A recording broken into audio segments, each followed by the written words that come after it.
नमस्कार, बदौलता दौर में आपका स्वागत है। मैं हूं आशु मिश्रा। कुछ विषय ऐसे होते हैं जिन पर उस तरह डिबेट किया जाता है जिसको लोग जानते हैं कि डिबेट हो रहा है, आज की चिरपरिचित शैली। और कुछ डिबेट ऐसे होते हैं जिन पर बातचीत के माध्यम से एक एकेडमिक सीरियसनेस स्टैब्लिश होती है। आज हम एक वैसा ही डिबेट करना चाहते हैं। आप सभी लोग जानते होंगे कि 26 नवंबर को पूरे भारत में हमने अपना पहला संविधान दिवस मनाया, तथा कथित पहला। वैसे कौन सा होगा पता नहीं। बहस यह भी हुई कि संविधान दिवस की गणतंत्र दिवस से अलग जरूरत क्यों है, पर बात उस मुद्दे पर करने की जरूरत नहीं है। उसी दिन 26 नवंबर को जय पांडा बीजू जनता दल के सांसद हैं, उन्होंने एक लेख लिखा टाइम्स ऑफ इंडिया में। अगर आप लोगों ने नहीं पढ़ा हो तो मैं रिकमेंड करूंगा कि जरूर पढ़ें। और उसमें उन्होंने एक बहुत महत्वपूर्ण सवाल उठाने की कोशिश की। सवाल यह था कि क्या अब यह समय नहीं आ गया है कि भारत में राज्यसभा के अधिकारों पर कटौती की जाए। उस आलेख से संबंधित एक दो बातें, क्योंकि उसी के आधार पर आज के डिबेट को मैं इस्टेब्लिश करना चाहता हूं। जय पांडा के जिस आलेख का मैं हवाला दे रहा हूं, उन्होंने कहा कि राज्यसभा को चेक और बैलेंस के लिए बनाए रखना जरूरी है। मैं कोट कर रहा हूं उनको।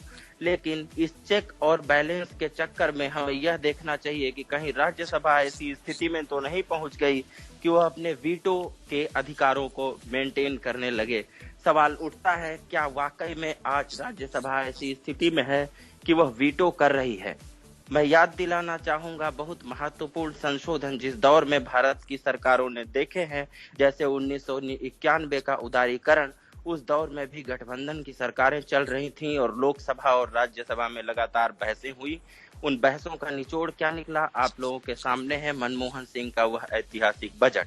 इसके बाद दूसरी बात जो जय पांडा साहब ने कही वो यह कही कि विधायी अवरोध उत्पन्न होता है और विधायी अवरोध के साथ संसद के संयुक्त सत्र को हर बार बुला पाना मुमकिन नहीं होता। मेरा अपना अनुवाद है, हो सकता है कि अनुवाद शब्द से ना हुआ हो, उसके लिए माफी चाहता हूँ।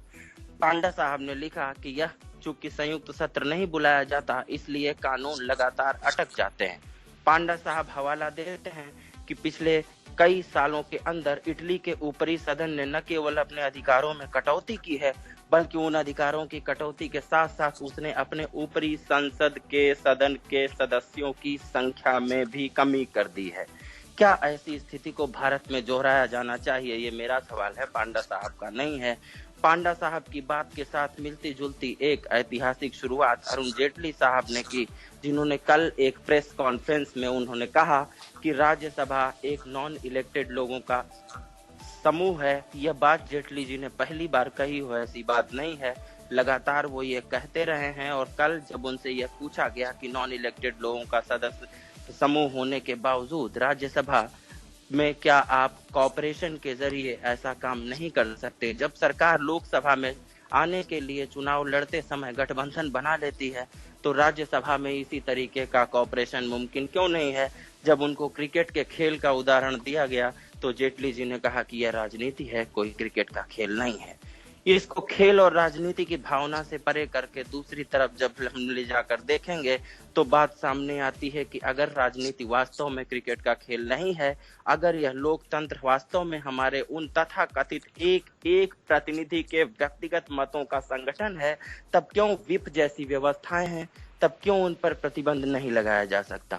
जेटली साहब ने पिछले 2-3 महीने पहले, मुझे ना महीने और तारीख याद रखने की आदत नहीं है इसलिए माफी चाहूंगा, एक बार दोबारा फिर पहले भी कहा था कि जीएसटी के संदर्भ में कि राज्यसभा को यह अधिकार नहीं होना चाहिए कि वो लोग इस तरीके के किसी भी विधेयक पर रोक लगा सके। हाउस ऑफ कॉमन्स की बात करना जरूरी है। हाउस ऑफ कॉमन्स ने जेटली जी के अनुसार लगातार अपने अधिकारों में हाउस ऑफ लॉर्ड्स ने कटौती की है। हाउस ऑफ लॉर्ड्स का डेटा मैंने विकिपीडिया से लिया है, हो सकता है इसमें कोई गलती हो, मैं माफी चाहूंगा। 1911 में हाउस ऑफ लॉर्ड्स ने अपने अधिकारों में कटौती करते हुए यह कानून बनाया कि 2 साल से अधिक हाउस ऑफ लॉर्ड्स किसी भी तरीके का कोई बिल अपने पास नहीं रख सकती। इस व्यवस्था को 1949 में बदलकर केवल 1 साल तक सीमित कर दिया गया। अमेरिका में सीनेट के संदर्भ में भी लगातार ऐसी बहसें हुई हैं और उसने भी अपने संसदीय प्रणाली में इस तरीके के परिवर्तन किए हैं।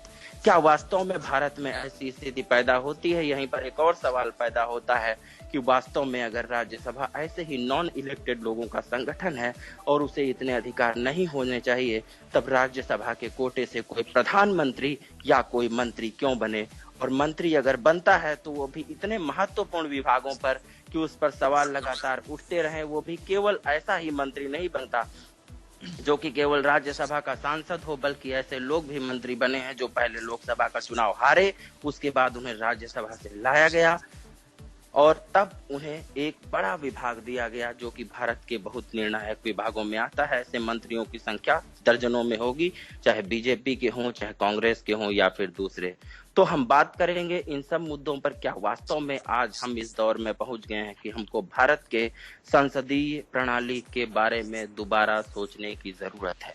इस पर चर्चा के लिए हमारे साथ नरेश हैं, रेडियो उड़ान के रेडियो जॉकी, आप सभी लोग जानते हैं। नरेश, स्वागत है आपका। थैंक यू आशु। दानिश महाजन हमारे साथ हैं, बदलता दौर के रेगुलर प्रेजेंटर। आज मैंने उनकी कुर्सी छीन ली है, तो कुर्सी के लिए छीनने के लिए मैं माफी चाहूंगा। बाकी दानिश भाई, बहुत बहुत स्वागत है आपका। थैंक यू सो मच जी आशु जी। हमारे साथ में रविंद्र पाल हैं जो दिल्ली यूनिवर्सिटी में पढ़ते हैं और राजनीति विज्ञान के अच्छे विद्यार्थी हैं। रविंद्र, स्वागत है आपका। धन्यवाद सर। हमारे साथ S.K. त्रिपाठी सर हैं, सबसे सीनियर हम लोगों में, retired professor philosophy, Jhansi university. Tripathi sir, स्वागत है आपका। आपके अनुभव से हम बहुत सारे तर्क लेना चाहेंगे, क्योंकि आपने न केवल राजनीति को समझा है बल्कि अपने पूरे जीवन में जिया भी होगा किसी न किसी रूप में। हमारे साथ R.K. सरीन सर हैं, assistant professor, Satyawati college, political science. Sareen sir लगातार रेडियो उड़ान में आते रहते हैं और उनकी समझ से आप सभी लोग परिचित होते रहते होंगे। इसके अलावा आप लोग भी कॉल कर सकते हैं अपने मत देने के लिए और बताने के लिए कि क्या वास्तव में हमें आज अपने संसदीय प्रणाली में, अपने संविधान के स्ट्रक्चर के बारे में दोबारा से सोचने का वक्त आ गया है। सरीन सर, आपसे शुरुआत करना चाहूंगा। ये समय की मांग है या राजनीतिक समीकरण की मांग है? देखिए, जिस समय संविधान बन रहा था उस समय 2-3 विकल्प थे राज्यसभा की सोच की। एक हमारे पास मॉडल था अमेरिका का, जिसके अनुसार हर राज्य को जैसा वो है उसको बगैर उसके नापतोल को देखे प्रति राज्य 2 सदस्यों का एक पैमाना बना दिया गया। लेकिन हमने उसको वैसा नहीं किया। हमने राज्य का जैसा क्षेत्र है उसके आधार पर अलग अलग सदस्यों की संख्या की सोच को उसमें डाला। साथ ही ये भी किया कि जिन क्षेत्रों में लोग बहुत महत्वपूर्ण भूमिका निभाते हैं उनके लिए 13 मेंबर हमने उस समय नियुक्त किए, जो कि अलग अलग क्षेत्रों को प्रतिनिधित्व देंगे। कुछ उससे मिलता जुलता, यद्यपि बहुत हल्के संदर्भ में, लोकसभा में भी हमने किया कि एंग्लो इंडियंस को प्रतिनिधित्व दिया। वहां हम कुछ, ये भी सोचने का विषय। यहाँ हम बात कर रहे हैं कि वो लोग जो चुन के नहीं आते, मैं इस बात से सहमत नहीं हूँ कि उन तक वो चुन के नहीं आते। चुनने का मतलब कभी भी ये नहीं कि सीधा वोट डाल के चुने जाए। चुने हुए प्रतिनिधियों के चुने व्यक्ति भी चुने हुए ही होते हैं। अगर हमें देश का प्रधानमंत्री स्वीकार्य है, वो भी संसद के माध्यम से बहुमत का नेता होने के नाते, जो कि एज ए प्रधानमंत्री डायरेक्टली चुना नहीं जाता, वो इनडायरेक्ट चुनाव है प्रधानमंत्री का। यदि वो स्वीकार्य है तो बाकी चीजों पे बातचीत करने का तर्क समझ नहीं आता। त्रिपाठी सर, क्या कहना चाहेंगे? क्या वास्तव में ये सही समय है जब हम अपने संसदीय प्रणाली पर दोबारा से विचार करें, दूसरे देशों की तरह, हाई कोर्ट दूसरे देशों की तरह? क्योंकि ये वाक्य मेरा नहीं है। शुरू करता हूँ थोड़ा सा पहले से कि पहले तो आपने जो कहा मैं क्षमा चाहूँगा और थोड़ा सा आपको करेक्ट करूँगा कि मैंने राजनीति नहीं की है, ना मैं उसका विद्यार्थी रहा हूँ। नहीं सर, मैंने इसलिए कहा कि लेकिन इलेक्शन राजनीति को ना हम प्रत्यक्ष या अप्रत्यक्ष रूप से सर राजनीति को जीते ही रहते हैं। हाँ, ये बात सही है कि अप्रत्यक्ष, मैंने इसीलिए कहा। जी ठीक, बिल्कुल आपकी बात उस अर्थ में सही है। देखिए, इस समय जो ये परिस्थिति है जो अब हम इस समय अनुभव कर रहे हैं, 50-60 साल से जो चल रहा है हमारा देश, और अभी ऐसी कोई स्थिति कभी बनी नहीं थी, मुझे याद नहीं पड़ता कि बनी हुई जिससे कोई विशेष समस्या आई हो राज्यसभा से। लेकिन इधर कुछ समय से, जब से ये राजनीतिक पार्टियों का आपसी द्वंद्व जो है वो राजनीतिक द्वंद्व से ज्यादा सामाजिक द्वंद्व होने लगा है, तब से ये समस्याएं शुरू हुई। और अभी तो देखा आपने कि पिछले साल भी हुआ, कई बिल पड़े, अभी पड़े हैं, और अभी तो ये स्थिति हो रही थी शायद। क्या आप मानते हैं कि राज्यसभा वास्तव में अनावश्यक अवरोध उत्पन्न कर रही है? नहीं, ऐसा मैं नहीं मानता। लेकिन राज्यसभा को बनाने के पीछे सिद्धांत यही था कि चेक एंड बैलेंस की बात रहे, कि अगर लोकसभा में जो बात पारित हो जाती है वहाँ पर जनता के डायरेक्ट प्रतिनिधि होते हैं और यहाँ पर इनडायरेक्ट होते हैं, और इनडायरेक्ट से उम्मीद की जाती है कि उनका आधार केवल लोकप्रियता नहीं बल्कि किसी में विशेषज्ञता भी है। तो उस दृष्टि से उनका महत्व एक अलग हो जाता है। उसे आप कम या ज्यादा कहीं आपकी सोचने की बात होगी, लेकिन एक अलग स्थिति होती राज्यसभा के मेंबर। तो उस दृष्टि से उनसे उम्मीद यही थी कि अगर कोई कमी हो, कोई परेशानी हो, तो उनसे अच्छे सुझाव, अच्छा मार्गदर्शन और एक अच्छे मतलब जो कानून बने उसकी कमियों पर विचार करके उसमें सुधार या संशोधन कर सकें। तो ये अपने आप में बहुत अच्छी बात थी। और थोड़ी सी तो क्या इसका पालन हो रहा है सर? सीधा सवाल ये है। हाँ, तो दूसरा आपका सवाल जो है कि इसका पालन हो रहा है, तो शुरू में तो उसका पालन देखा गया था 50s में और 60s में, तो निश्चित रूप से राज्यसभा के लोग बड़े अच्छी बहस करते थे, बड़ा स्टैंडर्ड था उनका और सुझाव देते थे। और इन सब का सर कुछ लोग तो कविताएं भी सुनाते थे, रामधारी सिंह दिनकर जैसे। बिल्कुल मैं साहित्य का विद्यार्थी हूँ, मैं कविता को हीन भावना या किसी और तरीके से, अगर किसी को ऐसा लगा हो कि कविता सुनाने पर मैं बोल रहा हूँ, रामधारी सिंह जी उसके पहले हमारे यहाँ के कवि थे, राष्ट्र कवि थे, उनका नाम था मैथिली शरण गुप्त जी। जी। तो वो तो ये आपकी बात बिल्कुल सही है जो आप कह रहे हैं, ये था।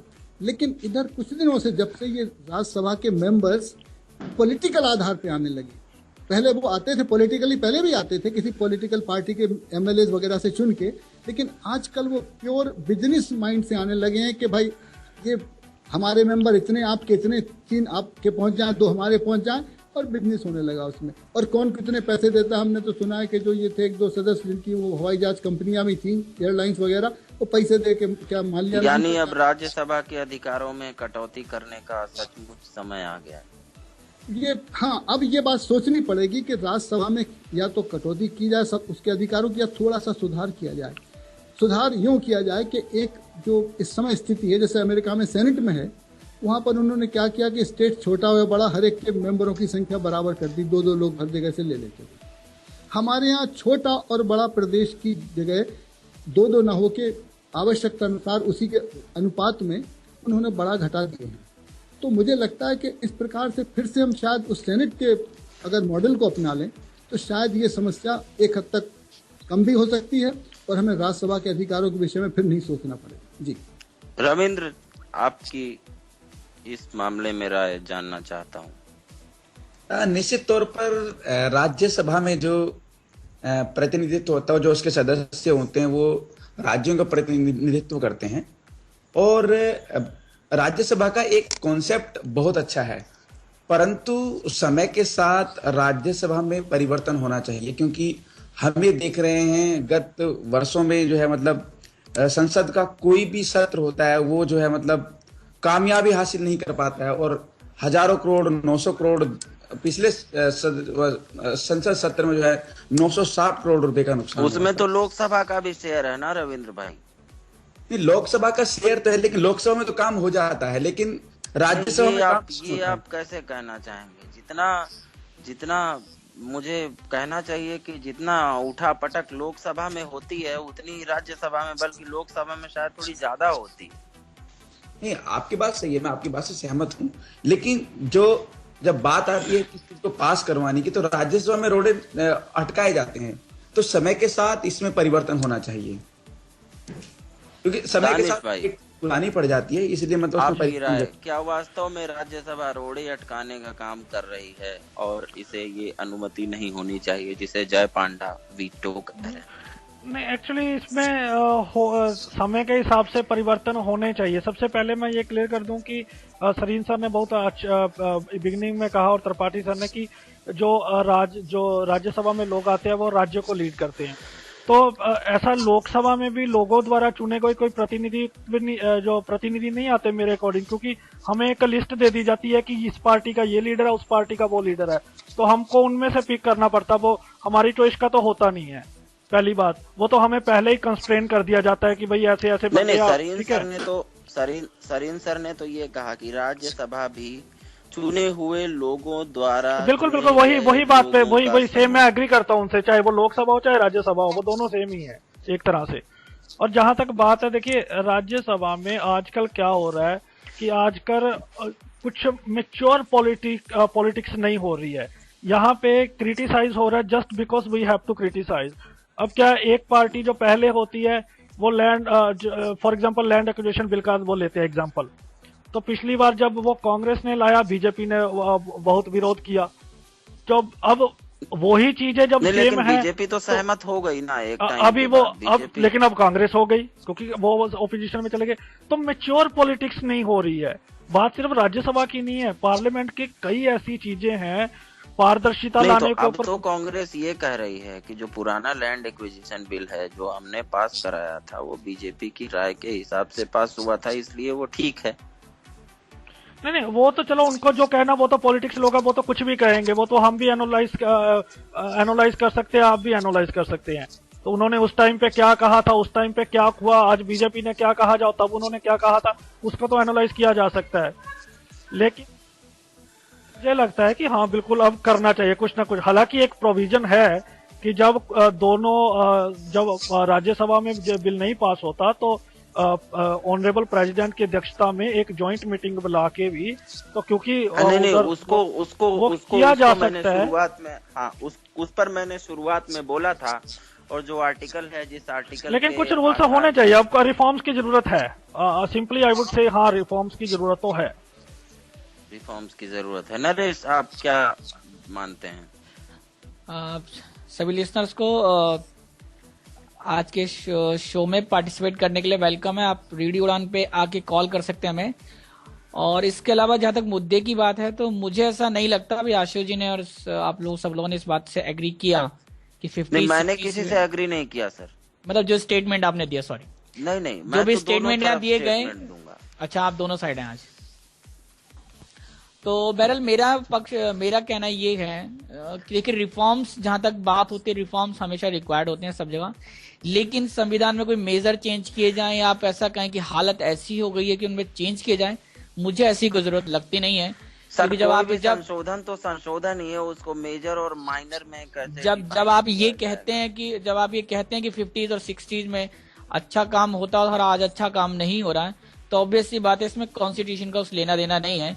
जो लोगों की सोच बदल रही है, जिस तरह की वो लोग इमेच्योर पॉलिटिक्स कर रहे हैं, वो उसकी दिक्कत है। अगर आप चेंज कर भी देंगे, अगर किसी को इमेच्योर पॉलिटिक्स करनी होगी या बैड पॉलिटिक्स करनी होगी तो वो वहां पे भी करेंगे। फिर इससे पहले मैं नरेश की बात में एक बात ऐड करना चाहता हूँ छोटी सी, फिर आप सरीन सर के पास भी जाएंगे।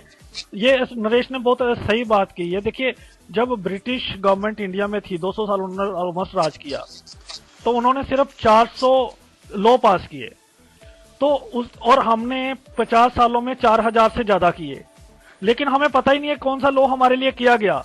ये भी एक सवाल, अगर रिफॉर्म्स लाते हैं क्या हमारा काम सिर्फ लॉ को पास करना ही है, बिल को पास करना ही है, लोगों तक पहुंचाना ना होना, ये तो पब्लिक अवेयरनेस का मुद्दा है। नहीं तो पब्लिक तक कौन पहुंचाएगा, पब्लिक तक जब ये बात पब्लिक डिबेट में हो रही है कि होना चाहिए, तो पब्लिक का मैटर है, अवेयरनेस कौन लाएगा?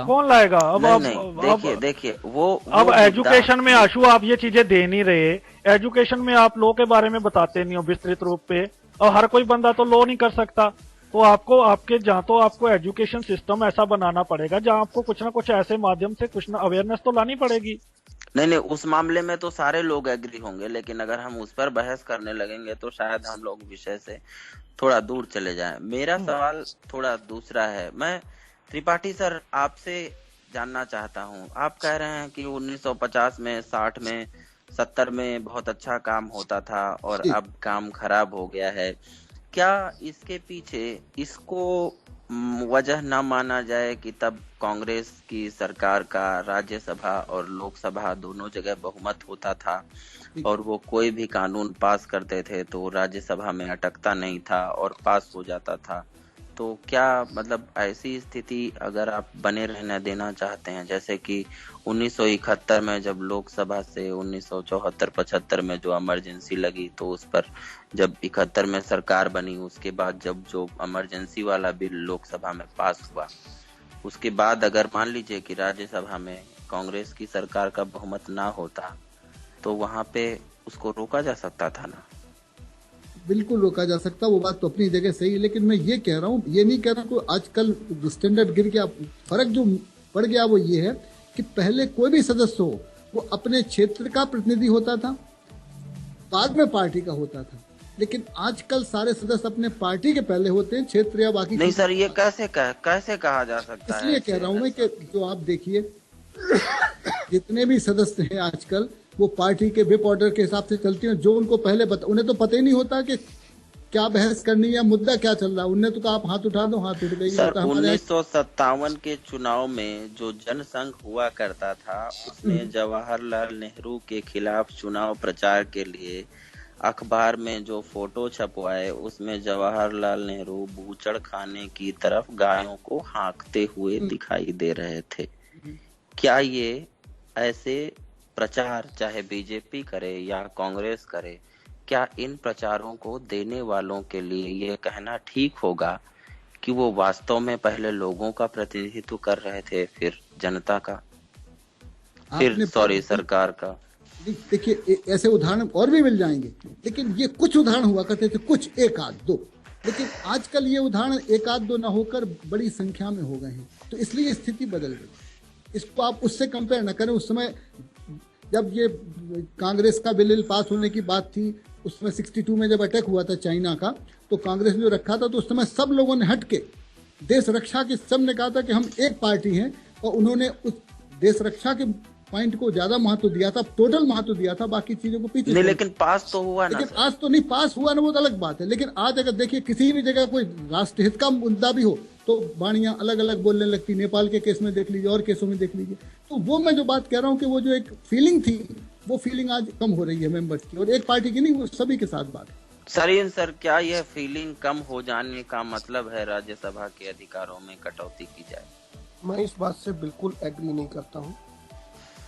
मैं ये भी नहीं मानता कि राष्ट्रहित को राष्ट्रहित लोग नहीं समझते, लेकिन ये बात क्यों चले कि मेरे सुर में गाते जाओ, नहीं तो यहाँ से जाते जाओ, ये क्यों चले?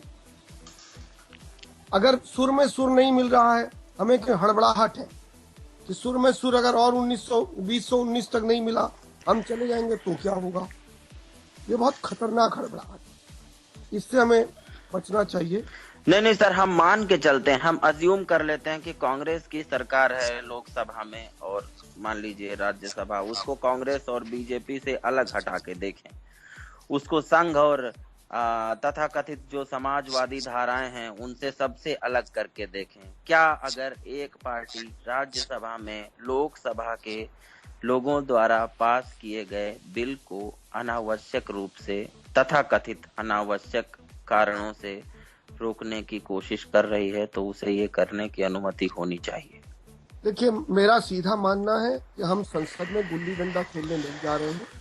हम सही मायने में देश का भला देखते हुए राजनीति करने जा रहे हैं, और राजनीति करने का सीधा मतलब है चीजों को विश्लेषित करना और मुखर होके बोलना। यदि मुखर होके बोलना बुरा लगता है या हड़बड़ाहट लगती है कि चीजें टल क्यों रही हैं, मुझे आज तक नहीं समझा कौन सा ऐसा बिल है जो राज्यसभा रोक रही है जिससे देश जो है डूब जाएगा। मुझे उससे कोई हड़बड़ाहट आज तक नहीं दिखी। नहीं सर, बाढ़ और भूकंप जैसी स्थिति ना भी हो तो भी मान लीजिए कि जीएसटी का रोका जाना है या लैंड एक्विजिशन बिल का रोका जाना है। जो जेटली जी ने कहा वो सीधी बात ये थी कि सिलेक्टेड लोगों को इलेक्टेड लोगों से कम ताकत होनी चाहिए, क्योंकि जो सिलेक्टेड लोग हैं वो एक मैनिफेस्टो के आधार पर जीत कर आते हैं, और जब वो मैनिफेस्टो लागू नहीं हो पाता है तो ये दिक्कतें पैदा होती हैं। 10-15 साल पहले ये क्या कर रहे थे, तब तो नहीं कहा था। नहीं सर, ये तो कोई आर्ग्यूमेंट नहीं आर्ग्यूमेंट है, मुझे बीजेपी मेरी बात पूरी कह लेने दे। ये आर्ग्यूमेंट है।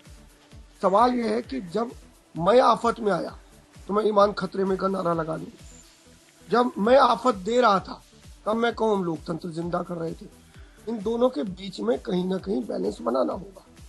दानिश भाई इसमें पॉइंट तो है। मैं बिल्कुल डिसएग्री करता हूँ। ये बात वही जो हमने बात की इमेच्योर पॉलिटिक्स की। अब देखिए मैं आया या नहीं आया, ये बात तो यही होगी कि जब बीजेपी नहीं थी तब ऐसा हुआ, अब क्यों हो।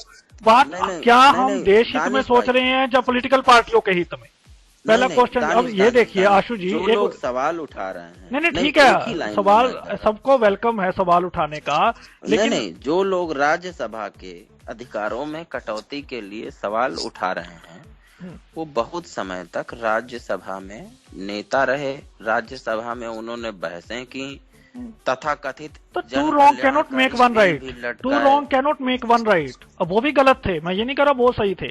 अब देखिए आशु क्या हो रहा है अभी, आप थोड़े पिछले, मैं I am not a political expert, but जहां तक मेरी समझ है, देखिए पिछले 2 दशकों में राजनीतिक समीकरण बहुत तेजी से बदले हैं।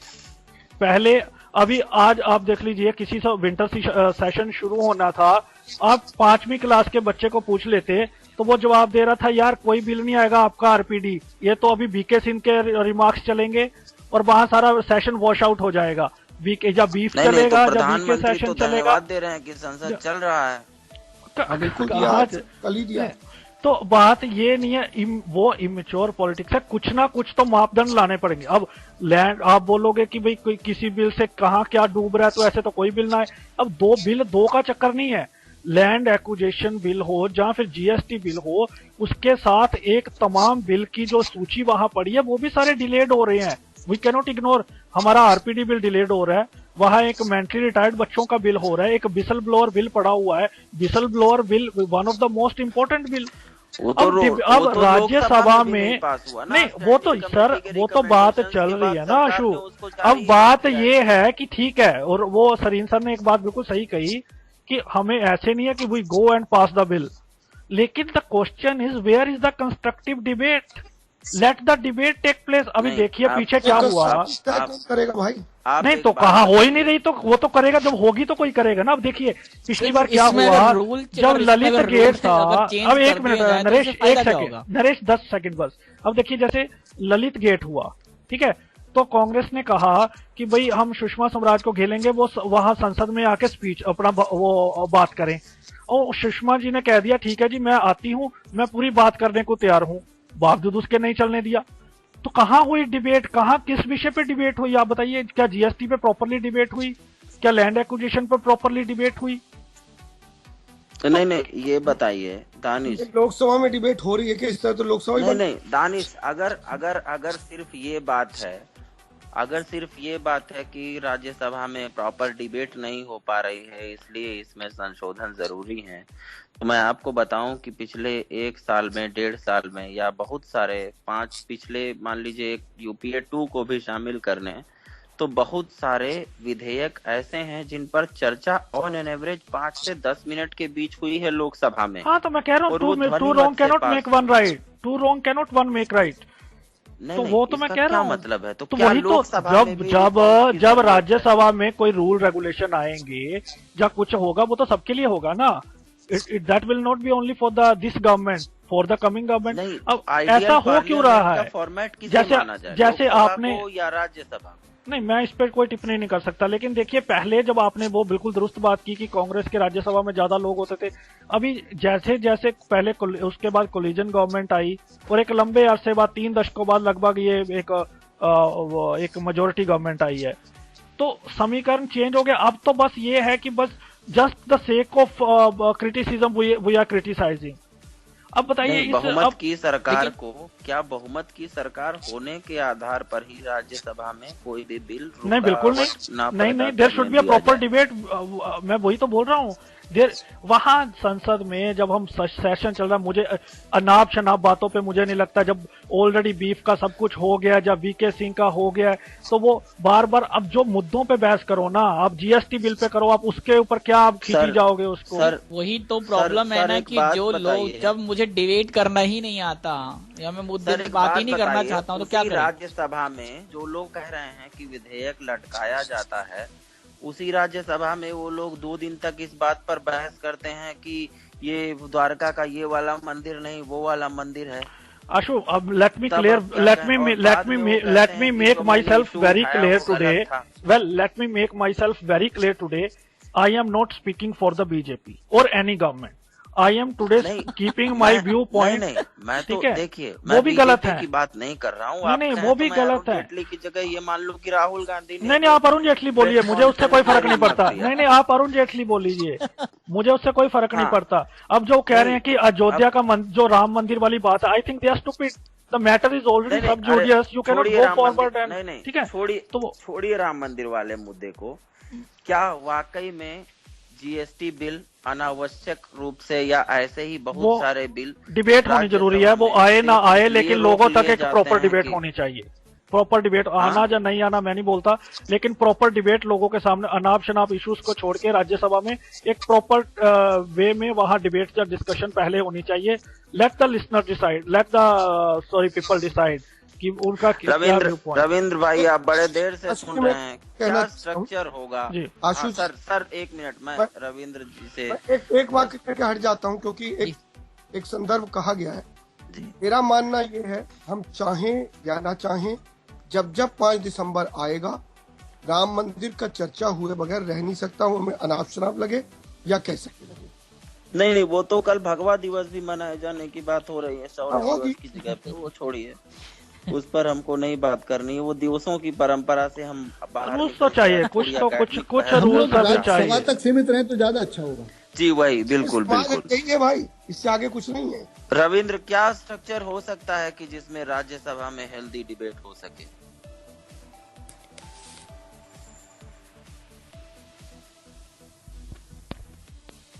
I think we lost the line. Ravinder is not there. Tripathi sir, मुद्दा बड़ा गंभीर है। जो लोग कह रहे हैं कि राज्यसभा नॉन इलेक्टेड लोगों का समूह है, नॉन इलेक्टेड लोगों का संसद है, वही लोग राज्यसभा के कोटे से धड़ाधड़ मंत्री बना रहे हैं और बहुत महत्वपूर्ण, और कांग्रेस ने तो प्रधानमंत्री भी बना दिया। हालांकि कांग्रेस कह रही है कि ऐसा नहीं होना चाहिए।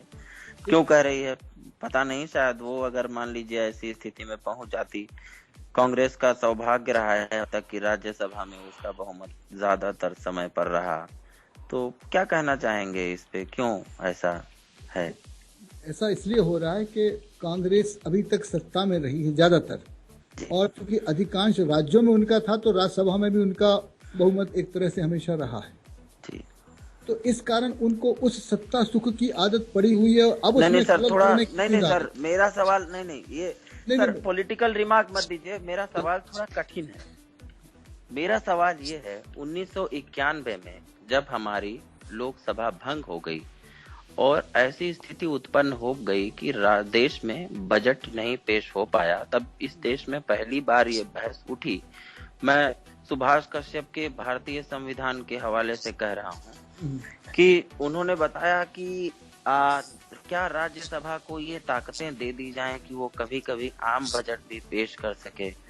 तो कह दिया गया कि नहीं ऐसा नहीं हो सकता। कई विशेषज्ञों ने और राज्यसभा के भी बहुत सारे लोगों ने ऐसा कहा।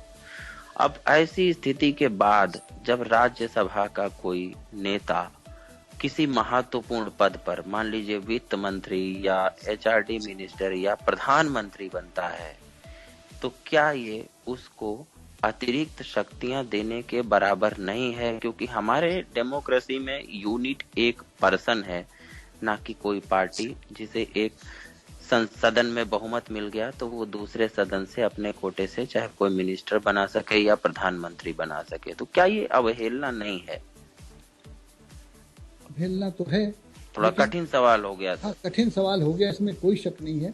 लेकिन ये स्थितियां जब कोई स्थितियां पैदा होती हैं तभी उसका सोल्यूशन सोचा जाता है, तभी उस पर बहस होती है, तभी उस पर बाकी बातें होती हैं।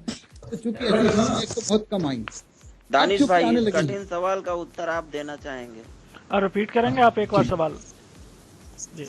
1991 में जी। जब ऐसी स्थिति उत्पन्न हुई कि संसद भंग हो गई और बजट नहीं पेश हो पाया, तो ये सवाल उठा था कि क्या राज्यसभा को इतनी ताकत हो कि वो बजट पेश कर सके। लेकिन तब कहा गया कि नहीं, ऐसी हमारे संविधान में व्यवस्था नहीं है और राज्यसभा को ऐसी ताकत नहीं होनी चाहिए।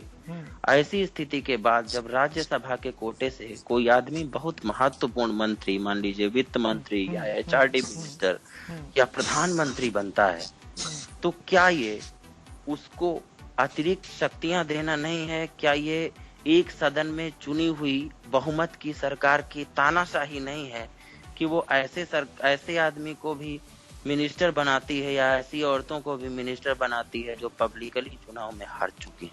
बिल्कुल, प्रधानमंत्री बना देती हैं। देखिए वो ये आपकी दोनों बात सही है, लेकिन वही मैं थोड़ा सा संसदीय प्रणाली, आपने शायद ये लिया है, हमारा सिर्फ टॉपिक राज्यसभा नहीं है, संसदीय प्रणाली है। तो इस संसदीय प्रणाली में बात बिल्कुल दुरुस्त है। अब रिफॉर्म्स की सबसे पहले जरूरत है इलेक्ट्रोल और पॉलिटिकल रिफॉर्म्स की। अभी देखिए ये बातें आपकी बिल्कुल दुरुस्त हैं। जिस बंदा जो इलेक्शन हार जाता है, तो एक तरफ से आप कहते हो कि भाई इलेक्शन जीत के आपकी लोगों द्वारा चुना गया है, लेकिन इलेक्शन हार के भी बंदे को वो प्रधानमंत्री बन जाता है देश का, तो कहाँ हो ये बात? और राज्यसभा में आज के सिनेरियो को देख के तो लगता नहीं मुझे बजट पेश करना चाहिए। लेकिन 2-3 बातें, अगर 2 मिनट आप मुझे दें या 1 मिनट दें, तो मैं 2-3 बातें रखना चाहता हूँ। मैं आपको 2 मिनट देता हूँ। अब देखिए संसदीय प्रणाली में अपना नरेश ने भी एक बात बहुत सही की, जब इन्होंने अपना हड़दंगी मचाना है फिर तो कोई भी रूल बना लो, क्योंकि रूल तो अभी भी हैं बहुत सारे। अब करना नहीं, कोई भी पार्टी रूल बन जाता है कि अब देखिए मान लीजिए ये नियम हो कि 1 साल से ज्यादा राज्यसभा कोई बिल नहीं रोक सकती, करेंगे नहीं सर वो, क्योंकि इन चीजों में सबकी राय एक है। देखिए अब पहले जब RTI डाली गई, पॉलिटिकल पार्टियों को RTI के दायरे में आना चाहिए, तो उन्होंने कहा जी नहीं आ सकते क्योंकि ये पब्लिक अथॉरिटी नहीं है।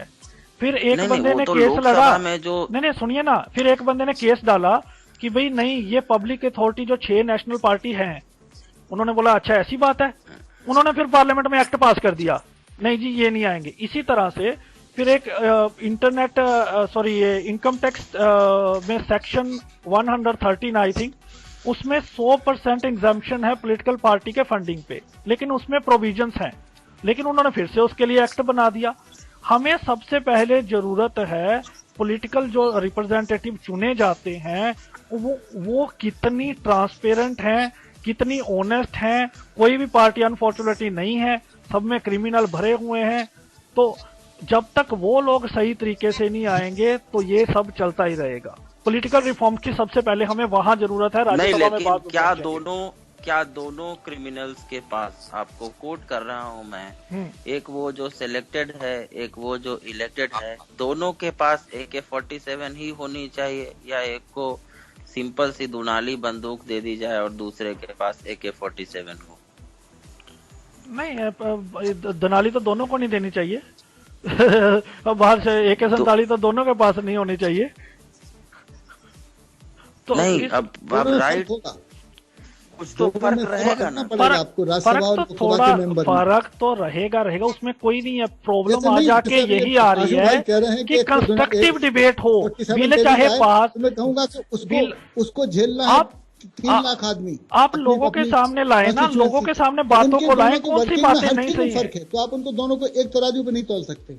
आप जैसे GST बिल पे बताए तो सही लोगों को। मुझे एक छोटी सी बात समझ में आ रही है। फिलहाल रेडियो उड़ान पे हम लोग पहले भी एक डिबेट कर चुके हैं, जहाँ पे एक डिबेट हुआ था अभी 2-3 वीक पहले ही कि एजुकेशन या क्या क्वालिफिकेशन होनी चाहिए पॉलिटिशियन की। ये कुछ वैसा ही मैटर है। जब दानिश ये कह रहे हैं कि कंस्ट्रक्टिव डिबेट होना चाहिए, तो सिंपल सी बात है कि उस लेवल के लोग भी वहां होने चाहिए। आपको ऐसा क्यों लगता है कि मैं ग्रेजुएशन किसी सब्जेक्ट में पास करके गया हूँ, मैंने हिस्ट्री से ग्रेजुएशन किया, आप मुझे कहते हैं कि मैं जाके एक मशीन बनाऊं, मैं कैसे बनाऊंगा? लेकिन ठीक है, मेरे आपके पास पावर है, आपने मुझे ये राइट दे दिया। नहीं नरेश, आप ये बताइए कि सिलेक्टेड जो लोग हैं जी, और जो इलेक्टेड लोग हैं, इलेक्टेड लोग एक मैनिफेस्टो के आधार पे चुन के आते हैं, आप मानते हैं ना इसको? ठीक है, चाहे भले ही वो राम मंदिर या बाबरी मस्जिद या किसी मस्जिद या कोई किसी कुछ भी हो, गुरुद्वारे का चलिए ठीक मुद्दा है क्यों ना, जी, वो मुद्दे पर चुनाव जीत कर आते हैं ना, ठीक है। तो क्या उन्हें अपने मैनिफेस्टो को लागू करने के लिए अतिरिक्त सुविधाएं नहीं होनी चाहिए कि राज्यसभा जगह जगह पे अड़ंगा ना लगा सके? नहीं, अगर मुद्दा ठीक होगा तो वो पास होगा, लेकिन आपको ऐसा नहीं क्यों लगता कैसे है? होगा आप बताइए। जीएसटी अटका हुआ है इतने दिनों से, सरकार कह रही है कि पास करना जरूरी है, तो देश का बहुत नुकसान हो रहा है। लैंड एक्विजिशन अटक गया, सरकारी देखिए आंकड़े बता सरकार रहे की तो थे बात कि ही इतने अलग है, प्रोजेक्ट रुक सरकारें तो बात ही बहुत अजीब करती है। नहीं, सरकार अब मान तो लीजिए चुनी हुई सरकार तो वही है ना, आप कैसे कह सरकार सकते हैं कि अजीब काम करती है या अजीब अभी बात अभी करती जब है? आप त्रुटियों की बात करते हैं तो वहाँ वो ऐसा भी होता है। अगर 303 सीटें उनको मिली हैं तो आप ये देखो कि कितनी लोगों ने उनको नहीं भी चुना है।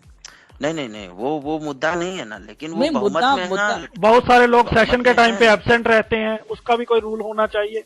मैं सिर्फ इतना कहना चाहता हूँ आशु कि रूल बना लेने से कुछ नहीं होने वाला, आपकी मेंटेलिटी चेंज नहीं होगी तब तक आप कुछ नहीं कर पाएंगे। पहला है, सबसे बड़ी बात ये है।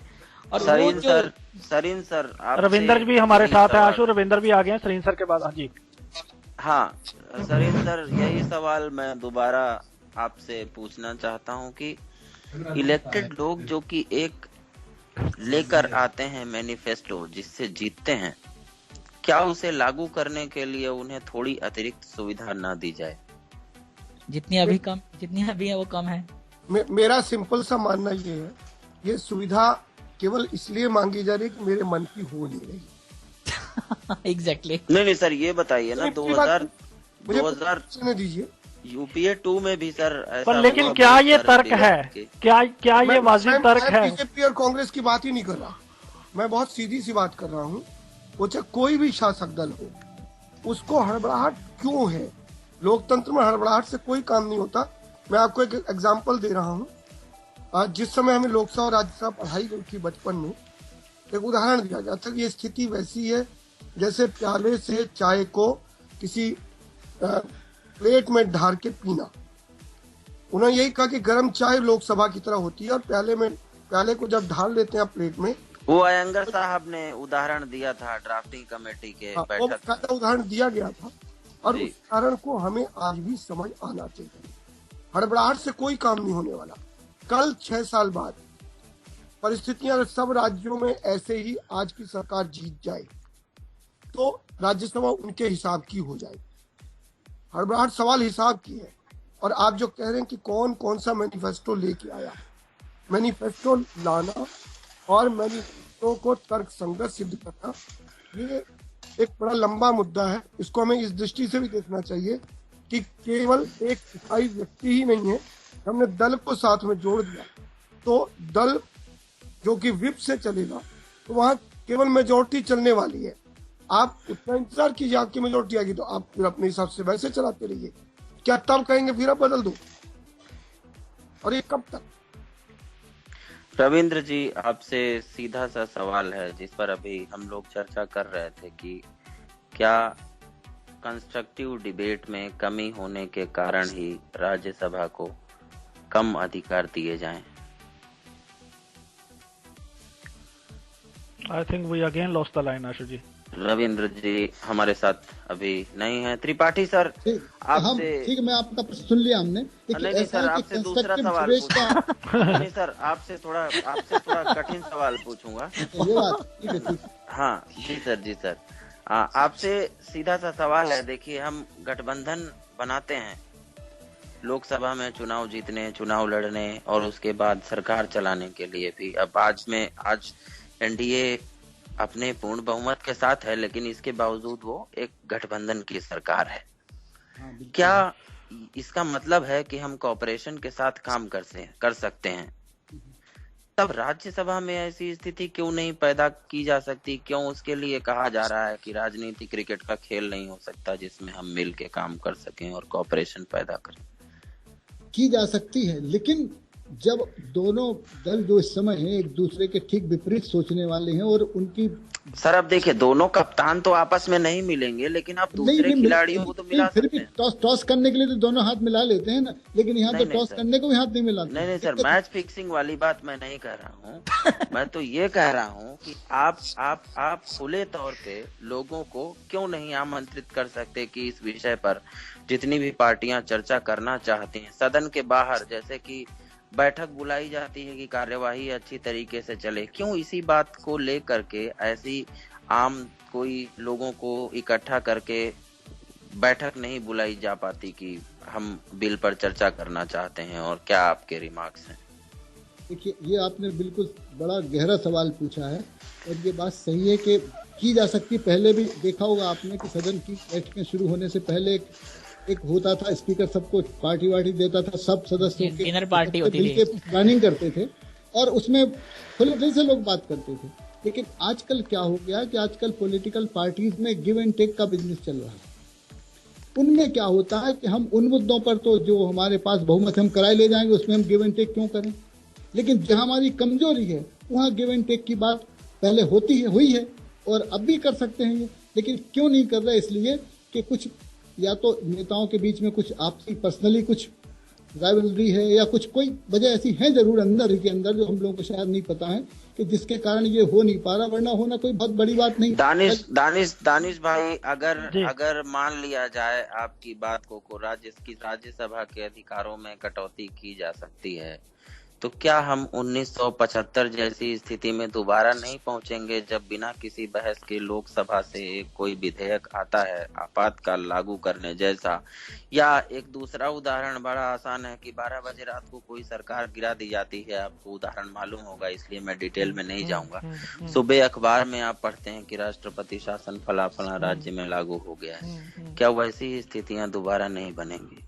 नहीं, अधिकार कट करने की बात नहीं है आशु जी, अधिकार करने, चेक बैलेंस तो दोनों तरफ का रखना पड़ेगा, वो तो बिल्कुल सही है। नहीं तो इमरजेंसी मैंने शुरुआत में ही बताया कि चेक बैलेंस को हर कोई मेंटेन करना चाहता है। पांडा साहब ने वही कहा, वो मैं नहीं मानता उसको ना, वो ठीक है पांडा साहब वो बोल सकते हैं। अब पहली बात तो मैं सरीन सर से डिसएग्री करता हूँ कम्प्लीटली, जो उन्होंने कहा कि भाई ये तो कोई बात नहीं है कि हमें बिल पास करवाना तो दोनों तरफ हमें मेजोरिटी तक का वेट करना होगा कि कब हमारी राज्यसभा में भी मेजोरिटी होगी, कब लोकसभा में भी होगी। ठीक है, वो नहीं। दूसरी बात जो है आपकी अब बुलाने वाली चीज, आप सुनिए ना, आप दूसरी बात जो आपने कही सबसे मिलने वाली।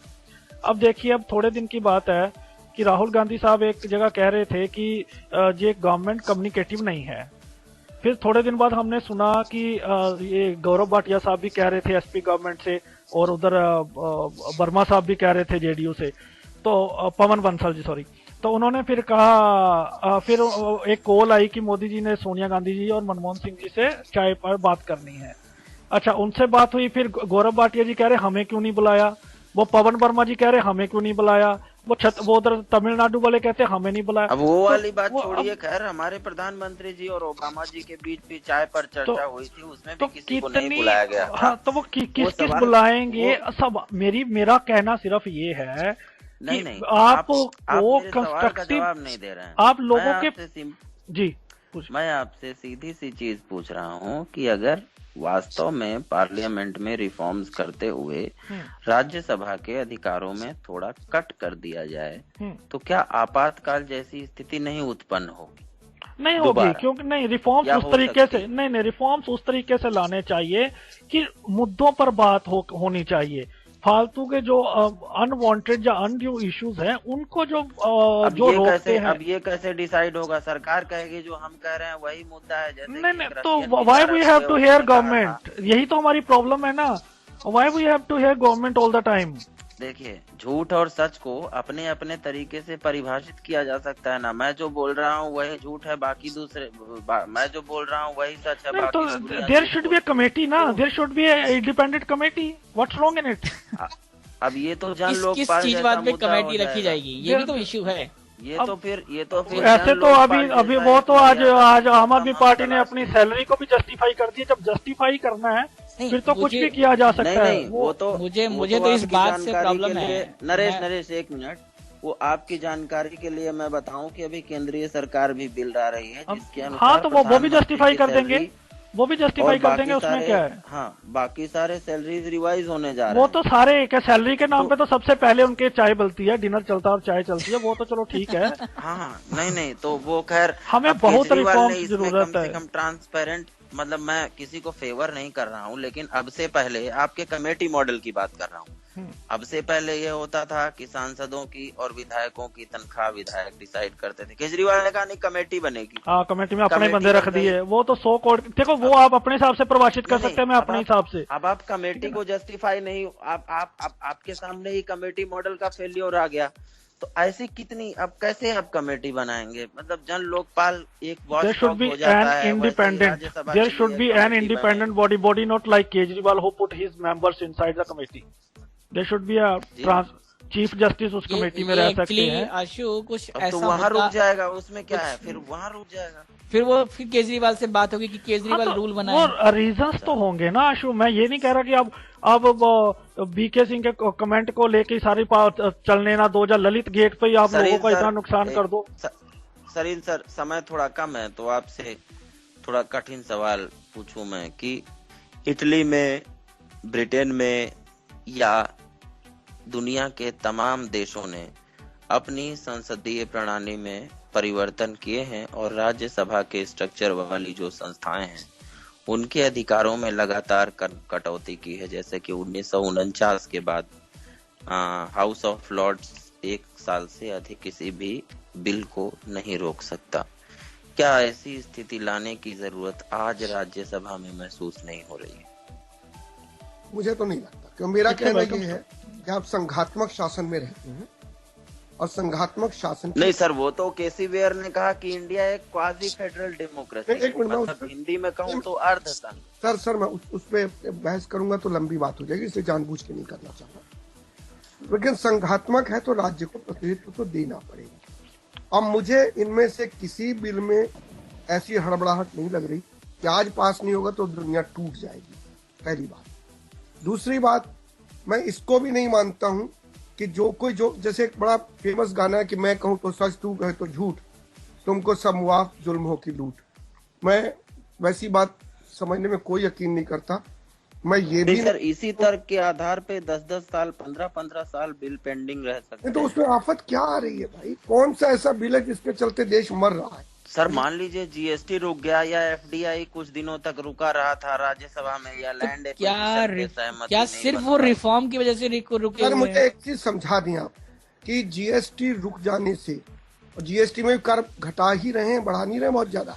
नहीं, सरकार तो कह रही है कि राज्यों का फायदा होगा। खैर उस पे अगले कभी सेगमेंट में डिबेट करेंगे। मेरा कहना यह है, क्या हम वाकई में कल्याणकारी कार्य करते? नहीं सर, एक बात बताइए, मैं आपसे सीधा सवाल पूछता हूँ। हमारे इलेक्टेड लोग जिनको हमने ये पावर दिया कि वो ये डिसाइड करेंगे कि अगले 5 साल तक हमारे हित में क्या चीजें सही हैं, जब वो अपने उस सही के आधार पर कोई बिल बनाते हैं तो हम उसे कैसे क्वेश्चन करें? देखिए, हमने पावर जरूर दिया, साथ में हमने ये भी कहा कि इनकी पावर का दुरुपयोग ना हो, इसलिए राज्यसभा के वो प्रावधान बनाए। तो उस प्रावधानों को सिंपली इसलिए कि उनकी बातें आज मानी नहीं जा रही 5 साल के अंदर, हम जो है तो प्रश्न उठा लें, मुझे वो जायज नहीं। समय बहुत कम है, 1-1 मिनट आप सभी लोग 1-1 से 1.5 मिनट ले सकते हैं। मैं नरेश आपसे शुरुआत करना चाहूंगा।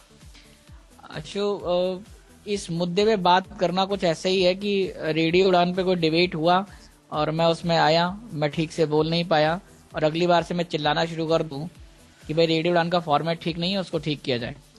डिबेट का फॉर्मेट ठीक नहीं, ये कुछ वैसा ही है। आप रूल सिर्फ इसलिए लाना चाहते हैं कि सही से कंस्ट्रक्टिव डिबेट नहीं हो रहा है, वहां पे काम नहीं हो पा रहा है। तो काम करने वाले रूल्स नहीं है, काम करने वाले इंसान हैं। रूल कैसे तोड़ने हैं और कैसे फॉलो करने हैं वो उन्हीं को मालूम होना चाहिए।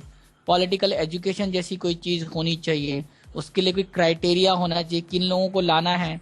आप लॉ मिनिस्टर भी बनाएंगे जो कुछ और उससे होगा तो उसको नॉलेज ही नहीं होगा। ऐसे बहुत सी चीजें हो सकती हैं। तो अभी आपने शुरू में ही कहा, डिबेट में बात हुई कि 50-60 बिल्कुल ठीक चल रहा था, तो अचानक ऐसा क्या आ गया? और जिन लोगों की वजह से बिल रुक रहे हैं वो इंसान हैं, वो रूल्स नहीं रोक रहे हैं। मुझे आप कोई रूल ऐसा बता दें किस रूल ने ऐसा रोका हुआ है कि उसकी उस रूल की वजह से खाली बिल पास नहीं हो पा रहा। बिल को पास करने या ना करने की जो जिम्मेदारी है वो सिर्फ लोगों की है। उसमें रूल रिफॉर्म्स कुछ नहीं करेंगे, आप 1 साल कर दीजिए। और जहां तक बात रही अब दूसरे देशों के जो उदाहरण दे रहे हैं, मुझे लगता है उनसे कोई फायदा है नहीं, क्योंकि अगर वो ब्रिटेन की बात करेंगे तो वहाँ रिटर्न में भी कुछ नहीं होता है, फिर आप उसके लिए क्या करेंगे, यहाँ तो रिटर्न में ही चाहिए होता है। हाँ, माफी चाहूंगा, रोकना चाहता हूँ आपको। बहुत सारे जुडिशियल डिसीजंस हैं जिनसे उनका कॉन्स्टिट्यूशन बनता है, और हमने तो बहुत सारे संविधानों से कुछ ना कुछ लिया है।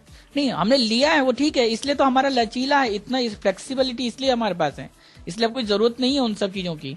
आप कुछ कंस्ट्रक्टिव करना चाहते हैं तो उसके लिए कुछ ऐसा करें कि पॉलिटिकल एजुकेशन जैसी कोई चीज हो, खाली उन लोगों को लाया जाए जो करना चाहते हैं। नहीं तो आप कितने भी रिफॉर्म्स कर लीजिए, रिफॉर्म्स चलाने इंसानों को ही है।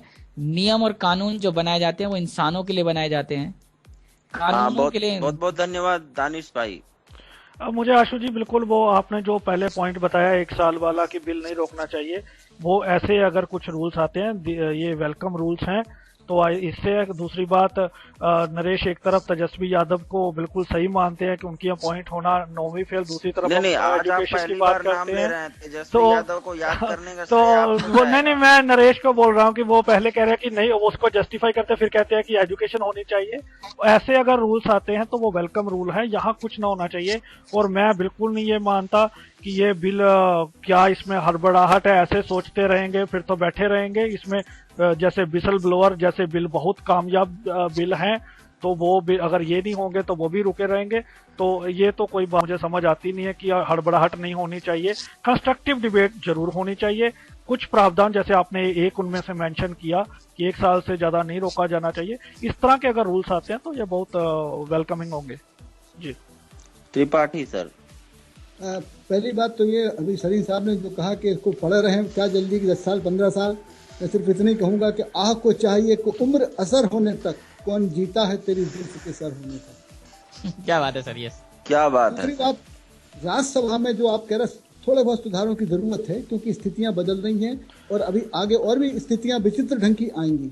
इसलिए हमें लगता है कि जो सेनेट का मॉडल है वो अगर हम इसको चेंज कर सकें, संविधान में प्रोविजंस कैसे क्या है वो देखें, तो अगर उस ढंग की कुछ बात हो सके जहां, क्योंकि मेजोरिटी ऑफ मेंबर्स तो राज्यों की अभी संख्या के हिसाब से लोकसभा में हो जाती है रिप्रेजेंट, लेकिन राज्यसभा में बैलेंस करने के लिए हर राज्य का बराबर संख्या में अगर रिप्रेजेंटेशन आए तो शायद ये जो बैलेंस में कमी आ रही है कि शायद उससे कुछ पूरी हो सके, मेरा ऐसा मानना है। Thank you. धन्यवाद सर। सरीन सर। सर मैं बिल्कुल अलग व्यू रखता हूँ। मेरा आज भी मानना है आप राज्यसभा के लिए 2-2 मेंबर चाहे बुलाने प्रदेशों से, चाहे आनुपातिक रख लो। जहां राज्यों की जैसी दलीय स्थिति होगी उसी हिसाब से निश्चित तौर पे राज्यसभा सामने आएगी। और जब हम देश में दल व्यवस्था की आवश्यकता समझते हैं, मानते हैं, तो ये चीजें कुछ ना कुछ थोड़ी बहुत देर होती रहेगी।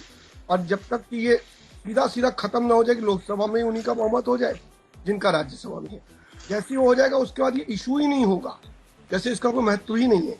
ये इशू केवल इसलिए है कि इसको दलीय व्यवस्था के अंदर देखा जा रहा है, और दलीय व्यवस्था टिपिकली स्टीरियोटाइप है।